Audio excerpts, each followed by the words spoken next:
our topic today, but I first wanted to, I'm going to pull up the poll too. So, and that question is going to be, let's see here. You should see it on your screen right now. What is the largest grant your organization has received? And then there's the second question. Did you lose any funders in the past year? Again, our topic today is the changing landscape of nonprofit philanthropy.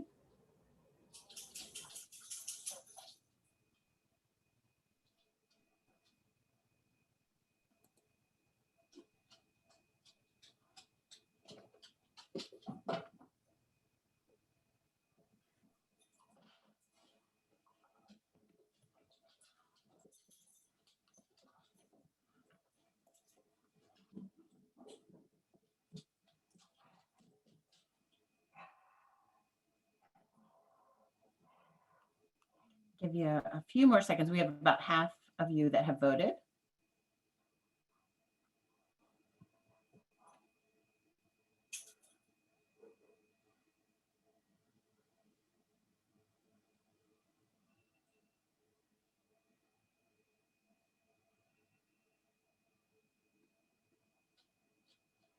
And then the third question, did you gain any new funders in the past year? And finally, what difficult conversations have you had with funders?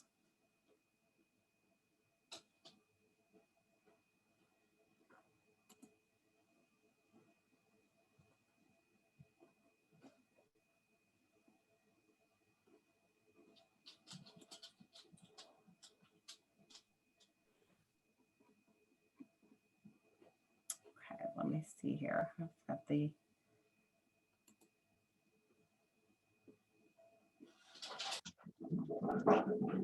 okay. And again, for those of you that are just coming on board, I apologize.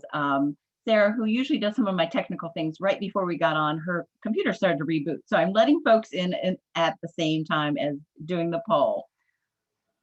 So as you can see, most of you, about a third of you said $25,000 to $50,000 is the largest grant that your organization has received. Number two, did you lose any funders in the past year? 67% of you said yes. So that will be very interesting in our conversation today. Did you gain any new funders in the past year?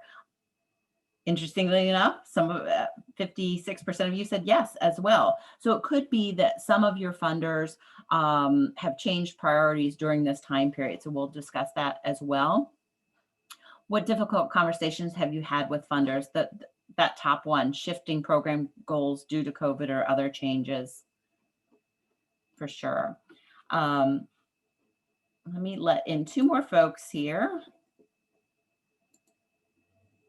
And I think one of them is actually going to be Sarah, so she should be able to help me out here. Yeah, Natalie, I'm here. If you want to make me a co-host, I can monitor the participants. Thank you.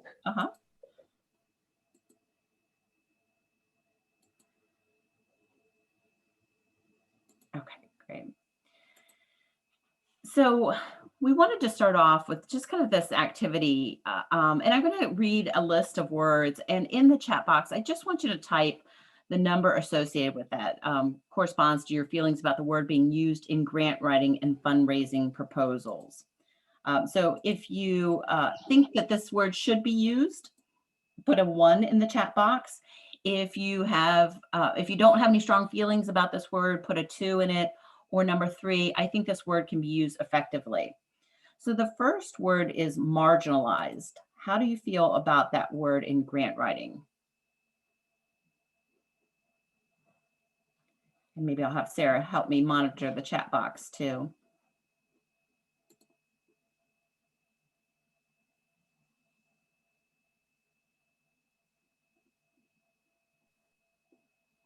Looks like mostly 3s at this point. Right. And so again, this is something that we'll talk about a little bit more, just the different language that's being used in grants right now. The second word is underrepresented.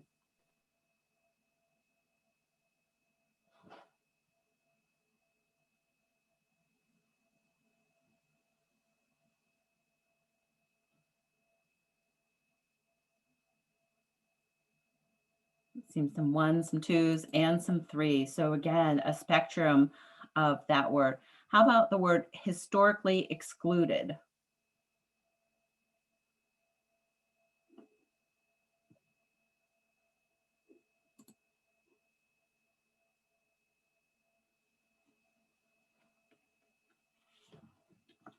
So we're seeing some more threes there.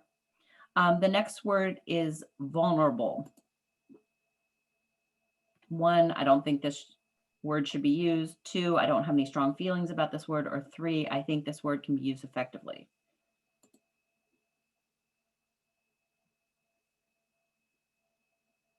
So in this case, we're getting more ones and twos. The next word is at risk.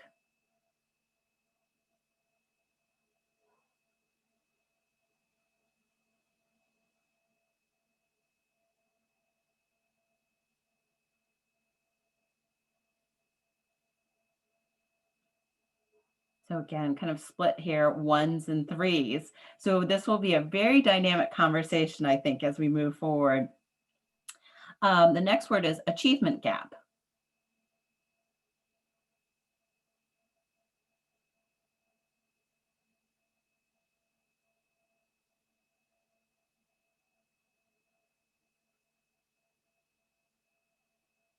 Okay, looks pretty split between 2 and 3. Impoverished.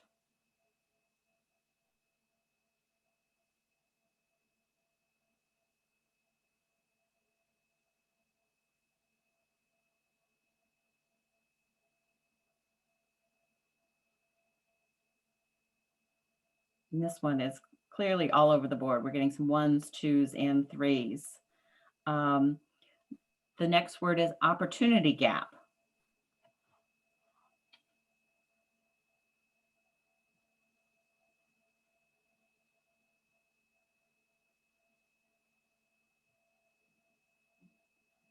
I think we're seeing more threes at this point. And the final one is COVID learning loss.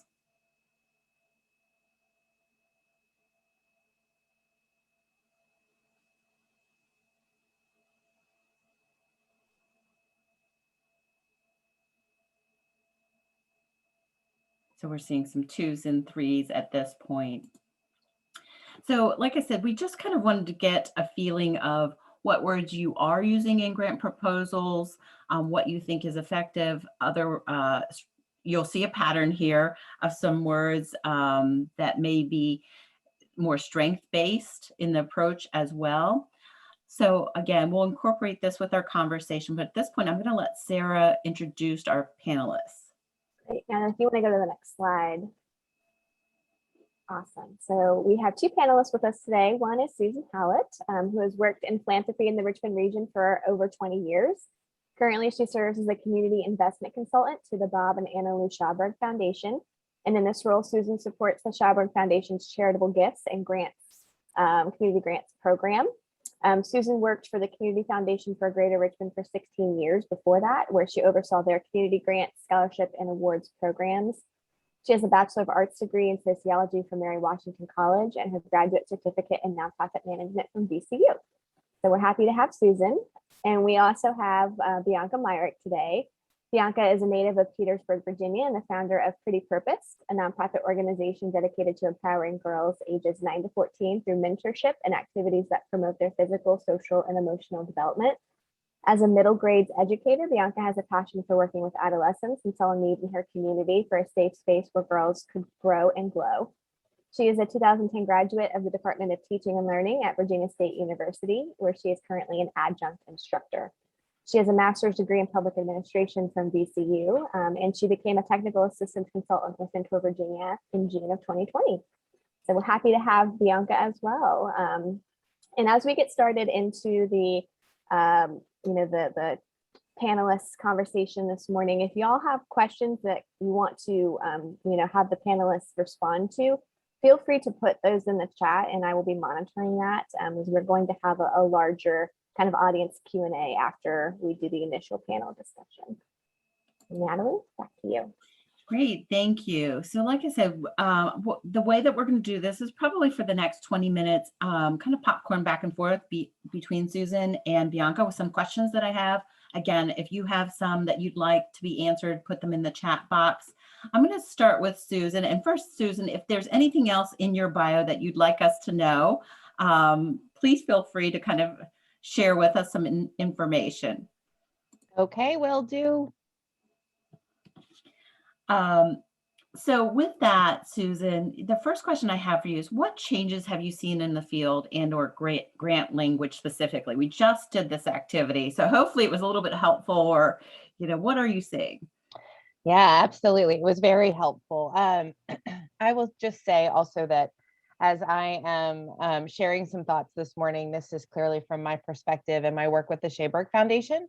Funders are in very different places these days, so just bear that in mind. I don't speak on behalf of the whole funding community, but I will say that the funders have certainly been on their own journey in the last year, exploring issues of racial justice and really the role of philanthropy in contributing to racial inequities over time. I mean, it's been a difficult conversation, but I think it's incumbent on us as funders to really look at our own role in some of the inequities that exist in the community, and to look at our policies and our practices and make changes with a racial equity lens. And so that has been something that the Schaberg Foundation and many of our funding partners have been engaged in over the last year. And then, COVID has also shined a light on the barriers that we've created for our nonprofit partners as well. So some of the changes I think we've seen in the last 18 months or so, we've simplified our grant applications and reporting requirements. And in some cases, those things have been eliminated altogether. We're providing general operating support more frequently rather than narrowly restricted project support. We're looking at multi-year grants more often. We're opening the door for nonprofit organizations that are based in community that maybe don't have the traditional structure that some of the nonprofit organizations that have received funding in the past. We've also changed some of the information that we are requesting on grant applications.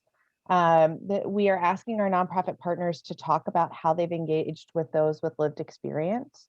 We're asking how the communities they serve have been informed and have informed and designed and led the work that they're doing in community. We're also asking about the community served from an asset-based approach.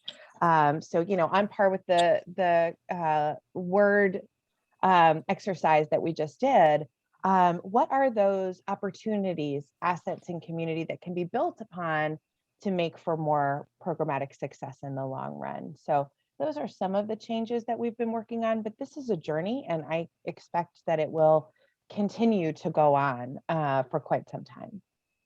Thank you. Yeah, like I said, I know those words are something where does a word make the population we're serving seem like they are victims, or is it really looking at the systems that have put them in place with these racial inequities? So that's absolutely. So Bianca, if you want to kind of just speak briefly about the perspective that you're coming from, and then I will ask you your first question. Yeah, so I'm the founder and executive director of a nonprofit that does mentorship and enrichment programming for girls. Additionally, I am the vice chair of an organization called Collective 365.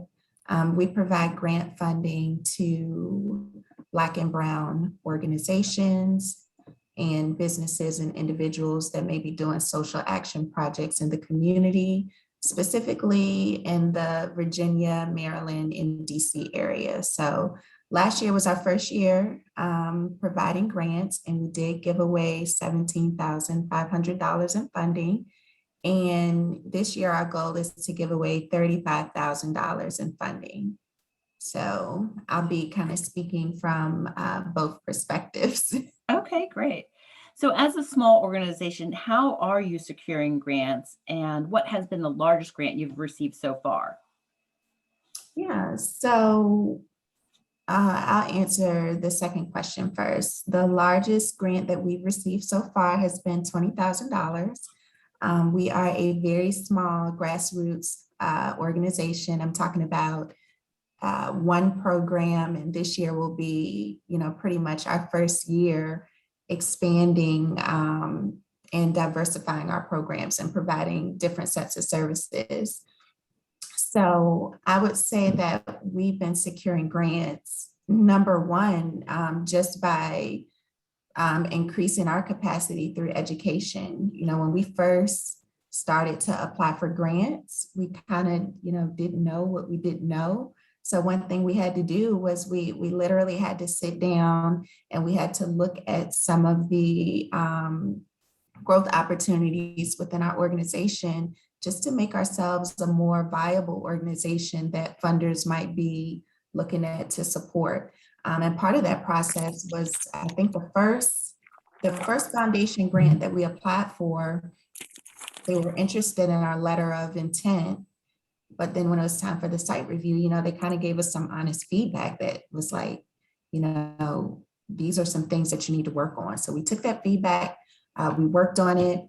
And now when we look at grants, we start the year off with identifying, what are the organizations and who are the funders that are already doing work, or, have a like-minded mission, as ours. Will it be a good fit?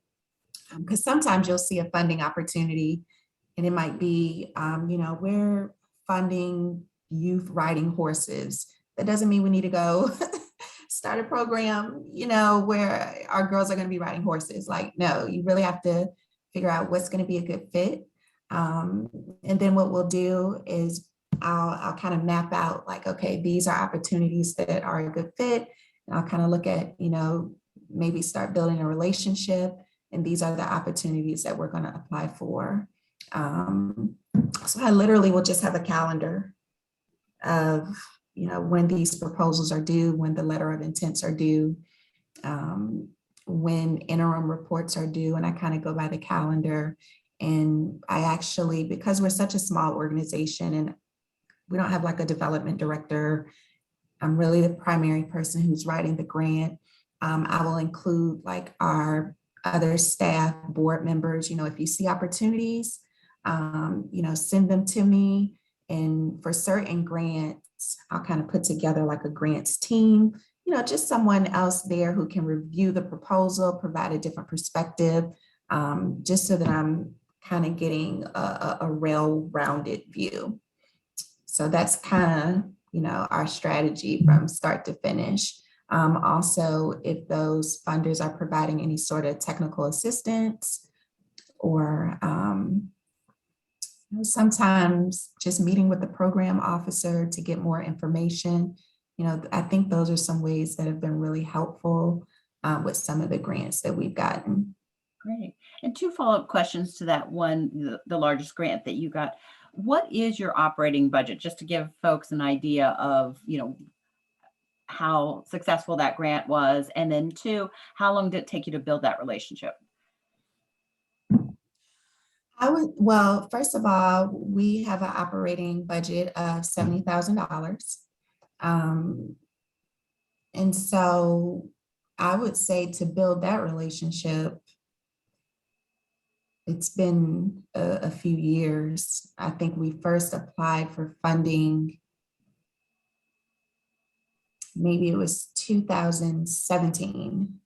It's now 2021. 4 years, but a significant gift. I mean, that's almost, a third of your operating budget. So it definitely can see what that will make a difference in your program. So Yeah. thank you. Susan, the next question is, what tips would you have for programs that want or need to have those difficult conversations with funders? Yeah, so Bianca just made such a great point about the relationship building between nonprofit and program officer or funder representative. I think in our case at the Schaberg Foundation, we very much see our relationship with our nonprofits as a partnership. We want to be positioned as a thought partner to support our partners through challenges. And gosh, the last year has really illuminated the need for that partnership to exist. So I am fully on board with having difficult conversations with your funders as early and often as possible. And I'll tell you why. Again, I believe that relationship is such an important part of how we work together. And so utilizing your funders as a thought partner who may have ideas and suggestions to help you navigate challenging times can be a useful tool. But the other thing is, we've learned so much in the last 18 months. Many of us released restrictions on grants, extended timelines, dropped reporting requirements, all of those things, recognizing that our nonprofit partners were the ones doing the incredibly heavy lifting on the ground, navigating unprecedented times. And we wanted not to be a barrier, not to create hoops, but to create the flexibility and the support needed. Really, our job was just to stand back and make sure that the resources were available for our partners, and be a sounding board as much as we could. So I think that those conversations, we're expecting them because it has been such a difficult 18 months. We know that organizations have had to pivot, have had to do things differently, change programs, drop some and add others. So there is that willingness to be flexible. I think that has not been necessarily there in the past. And then I'll just say, and I've said this pre-pandemic, if you have those conversations earlier and more often, you're preparing your program officer or your funding partner for any changes to come down the line. There is nothing worse than the grant year coming to a close and finding out that a program just didn't, go the way it was anticipated to go. If those conversations happen early, your funder can help make adjustments as appropriate. And then we're prepared for that next opportunity to fund you again. So I really see the relationship as a partnership. I see hopefully the funder as a resource for our nonprofit partners, and encourage you to take advantage of building that relationship. Thank you. I appreciate that. The early and often, we all know that we're pivoting in this moment. And I think that maybe puts us more at ease that funders actually want to hear from us, that it's not a scary thing. I think that we always think that there's this power dynamic, but I appreciate that you saying that you want to be a thought process in this moment. Yeah. And unfortunately there, as much as we try, the power dynamic exists. Just by the nature of the work that we do. But I think that you will find that most of the people doing the work don't necessarily live in that power dynamic. And I also think that we all have an incredible amount of respect and admiration for the work that's being done. Our job is in many ways the easy job. And so we don't know what we don't know. So we always appreciate the opportunity to learn and understand what is happening in the organizations that we have the opportunity to partner with. Great, thank you. Mm-hmm. Bianca, so in what ways, if any, has the language you're using in your grant proposals changed in recent months or years? Thinking about the growing awareness of the importance of asset-based language. Yeah, so I would say that we're definitely moving more towards using strengths-based language.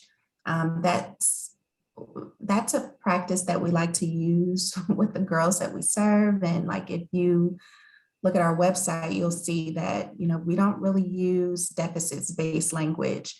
However, I will say that is going to have to be, a continual shift when it comes to funding, because when you think about a lot of funders, sometimes they want you to connect the work that you're doing to how they're supporting improving a community.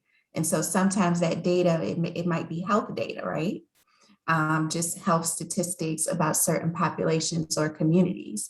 And, something that we've really been looking at is, how can we partner with our funders, to say, hey, in our applications, we're using strengths-based language, so that we're not just focusing on that community and their deficits, but rather how society as a whole may not be serving that community in ways that they need to be served.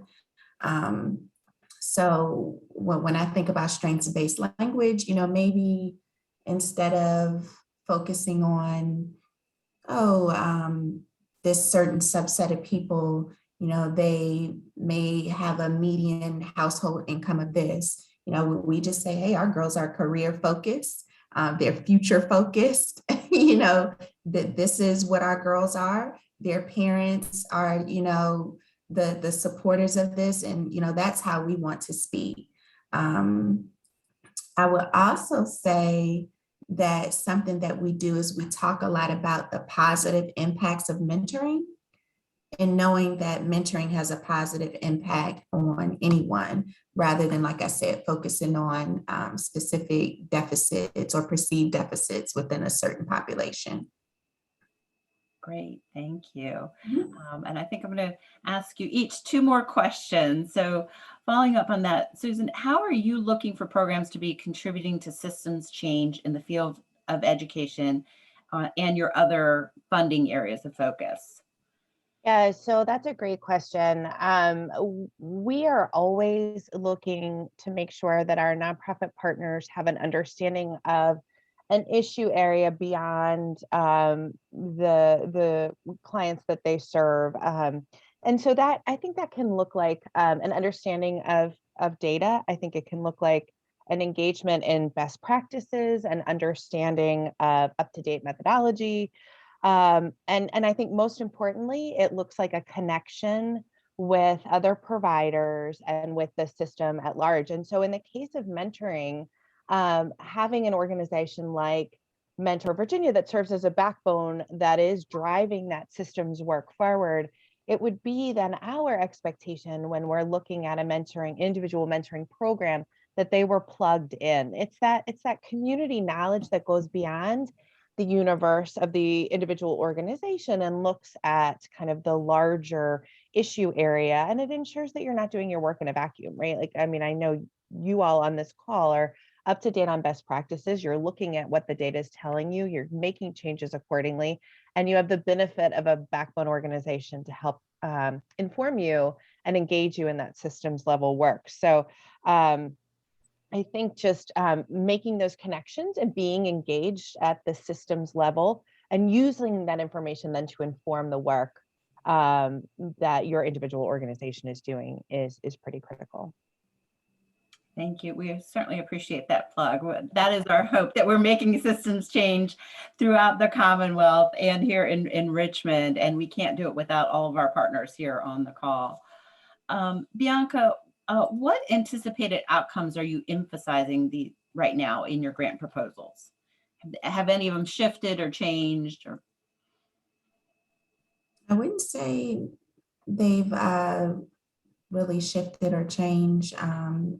We focus on, well, not only the services that we're providing, but changes in knowledge, skills, behavior, attitudes, specifically related to like self-esteem and self-efficacy, leadership skills, that our girls possess. And typically we're connecting that to maybe long-term outcomes that funders may be having. So for example, if a long-term outcome is to reduce, teen pregnancy rates, we know that youth that are engaged in extracurricular activities, enrichment programming, that have an increased self-efficacy and leadership skills, are more likely to engage in healthy relationships, and they may be less likely to become teen moms. So I wouldn't say that our outcomes have shifted or changed. We've definitely had to shift, programming due to COVID. Last year we were virtual. We did some face-to-face activities, but not typically in big groups. Like normally it's like 30 of us, 20 some mentors. 5 mentors, 20 some girls. No, we couldn't do that. We had to keep it small, but I would say our outcomes haven't really shifted, just some of the way that we've provided our services. Great. We're excited about being back face to face this upcoming year. Yes. So we hope. Absolutely. So Susan, I know that you started, but I'm going to actually have you close out and kind of speak about what Bianca was talking about, because I do think it's an important point. We, in grants, there are many times policy outcomes like their grades and things like that. And then there are those human-centered outcomes that she's speaking of too. And how, can they show that to funders or evaluation? What is the most successful route to go? Yeah, so I would say that I think as funders, we've made a mistake, when we have batted around this word impact and put expectations on our nonprofit partners that are just completely unrealistic with the dollars that we're providing. It's just not possible for the resources that a family foundation like mine or a community foundation or a corporate foundation provides for organizations to show longitudinal impact. Bianca made a great point. It's that proxy. It's knowing the research and what some of that longitudinal data that shows that by providing the programs that you provide, this is a likely long-term outcome. But expecting individual organizations to be able to do that research themselves and show that long-term impact is really unrealistic. So we talk instead about benchmarking. What are those important steps to success that demonstrate that you are making progress in your work? And I think that applies both in terms of policy change and advocacy work, and also in terms of client-centered work. So, if you're working with clients on a day-to-day basis, Bianca mentioned some great examples. It may be that you see improved attendance over time. You see a deeper level of engagement, however you measure that over time. Those are benchmarks that you can show that you're moving forward, that you're making a difference and moving towards positive change. But again, those are realistic benchmarks that you can, as an individual organization, expect to be able to collect and report on in a meaningful way. And I think the same can be said for policy change.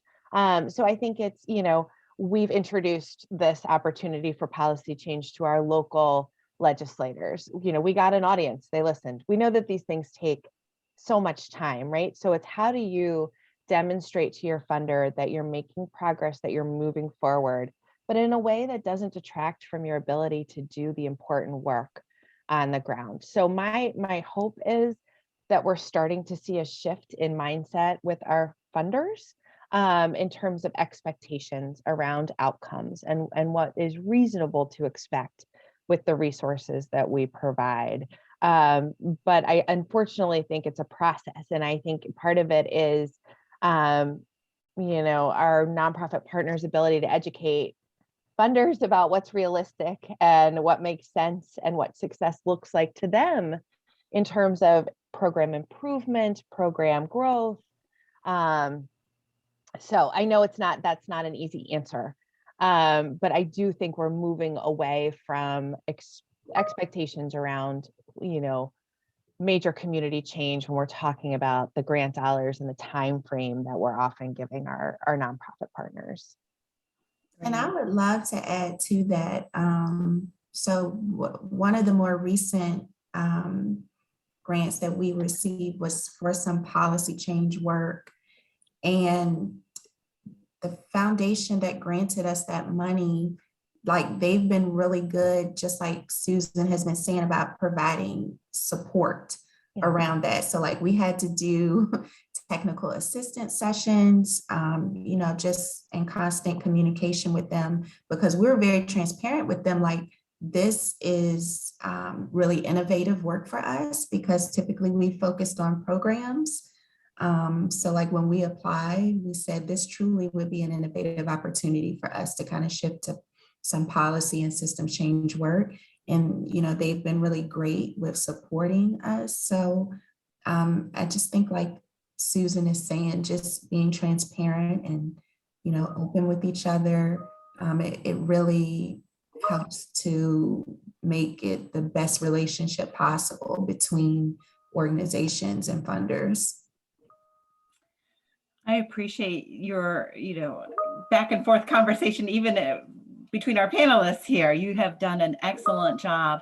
So the next thing that we are going to do is we are going to set up some breakout rooms with maybe 3 to 4 people to discuss some questions. And as Sarah's working on that, I know that no one really put anything in the chat box, and we may have some newer organizations here, but I really do think that Bianca did a great job of kind of talking about how to set up a team to handle your fundraising and grants, even with a small organization, utilizing your board members and helping along with that team. And, just organizing a fundraising team. She says, I can't do this all myself here. So, board and other community members as well. And also, she talked about her organization starting to looking for funding opportunities that were similar to hers and kind of going that route as well. So Sarah, are we ready? Do you want to kind of explain that next part? Explain. I think you have the power to do breakout rooms. I don't believe that I do, Okay. But I can. There are some questions that we got through when folks registered. So I'm going to put those in the chat right now. So if y'all want to discuss those in your small groups, but we're actually just going to do 2 groups. One's going to have Susan in a room, and the other will have Bianca, and it's just random who else will end up in those rooms. So just hoping that you'll have about 10 minutes or so to kind of dig deeper into any of the things that you heard during the conversation today or the questions that are in the chat. Okay, great. So I'm going to open up the rooms. I want to get a chance to kind of debrief what you were talking about in your small groups. What were some of the biggest funding needs and concerns, or what conversations are you having with funders right now? So Susan, what were some of the things that were going on in your room? Yeah, so we were talking a lot about kind of the startup, the basics of identifying funders. We talked a lot about the importance of the board in helping to open doors, helping to, build relationships with individuals as well as institutional funders, really utilizing that resource as a tool to start a fundraising program. Okay, good. And Bianca, in your room? Yeah, so my room was quiet. No, but I think, no, they're awesome. But we've kind of talked about the same thing. Where do you start from? So just thinking about, doing like a fund or resource development plan. Also setting realistic goals, like in your plan, maybe it's not realistic that in your first year, you're like, oh, I'm going to build corporate relationships with Dominion, DuPont, Capital. Maybe you just say, we're just going to focus on one corporate relationship or our first 100 individual donors. And this is how we're going to do it. Because I know one person in the group was saying, like, right now, everyone is kind of burnt out. And everyone is working on the same thing, and it's exhausting.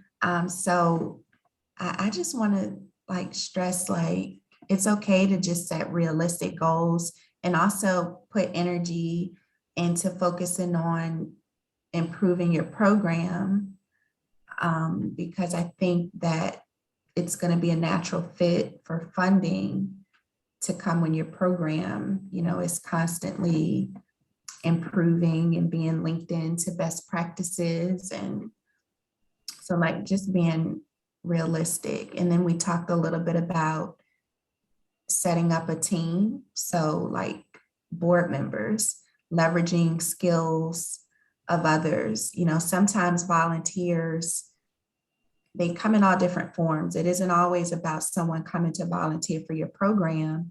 It could be someone who has really great grant writing experience, who says, I'd love to donate a few hours a month to supporting grant writing. We actually had someone approach us. They are a grant writer for a really large organization in Richmond. And they said, hey, we just want to volunteer our time, and we'll review your proposals for edits.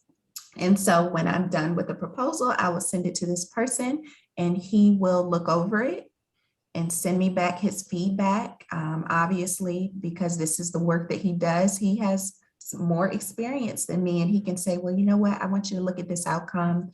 I'm not really clear on this. Here's a grammatical error here. So just really looking at your network and seeing, like, in that startup phase, who has the skill set that, you know, you can really leverage. Also including your staff, and if there's not staff, if there's someone who's in a volunteer position who, you know, might become staff, including them on it too.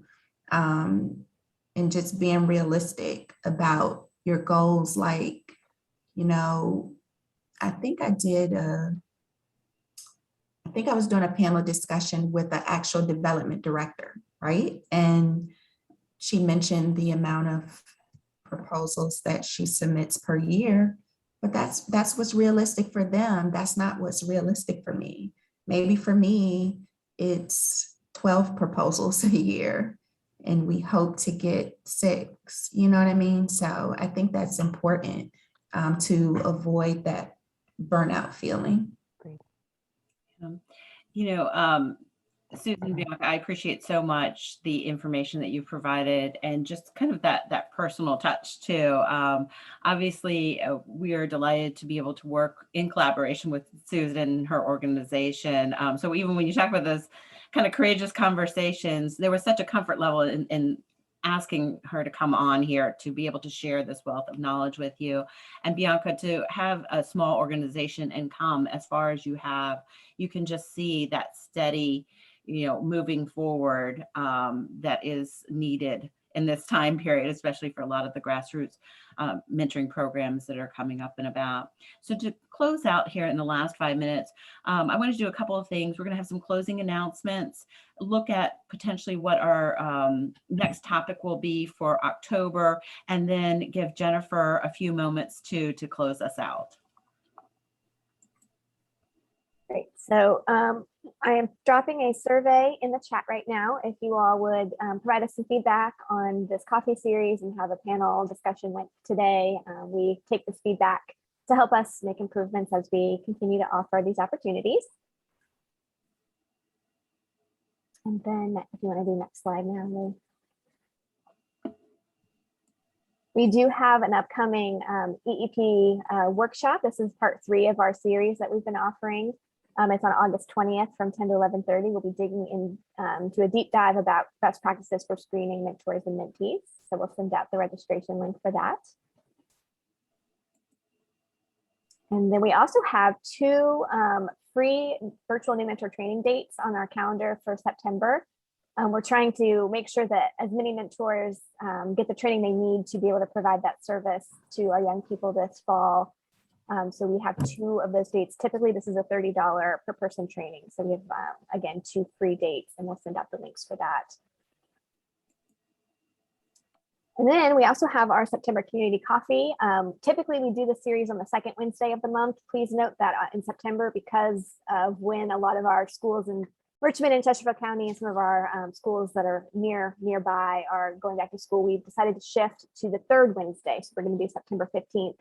From 9 to 10, and we're actually going to launch a poll just in just a second to see if you all would rather talk about community engagement and building referral networks, which was what we had chosen at the end of our last coffee hour to discuss in September, or if it would be more timely to discuss and have open space around how the Delta variant is affecting mentoring programs. So Natalie, if you want to launch the poll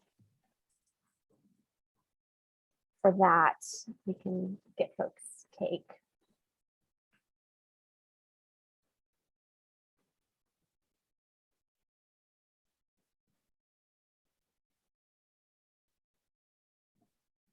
Oh, did we lose Natalie?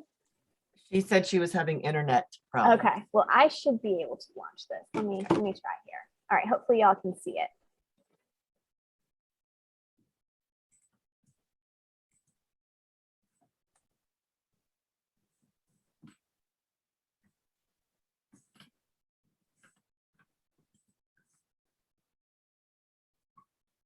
Give just a few more seconds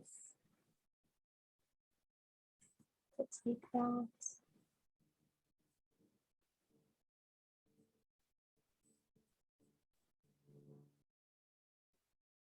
Oh, go ahead and close it.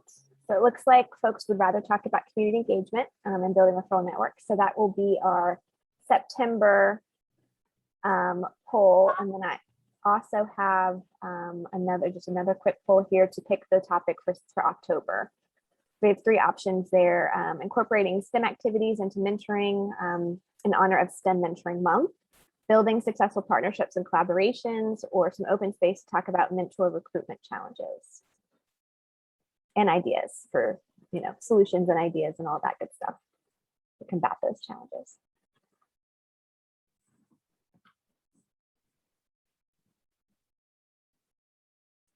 Go ahead and share the results. So it looks like folks would like some open space to talk about mentor recruitment. So that is what we'll do for October. And I will pass it back over to Jennifer to close this out. Well, I just wanted to thank y'all for joining us today. This is my last community coffee with Mentor Virginia. We've been doing these for about a year now. And first of all, I'd like to thank Susan and Bianca for joining us today as panelists and acknowledge all of the amazing people that have been able to join us and serve as experts in the field over the last year. I also want to thank Sarah and Natalie, who is experiencing a power outage right now, apparently, for their hard work on these. But it's been wonderful to be with Mentor Virginia, and looking forward to my next role with another organization, and know that Natalie will be fantastic in the role as the new ED. So thank y'all very much. And Sarah, I don't know if you have anything else to say before we close out. No, thank you, everybody. And I look forward to seeing you all next month for September's coffee hour. Thank Bye, you. Everyone.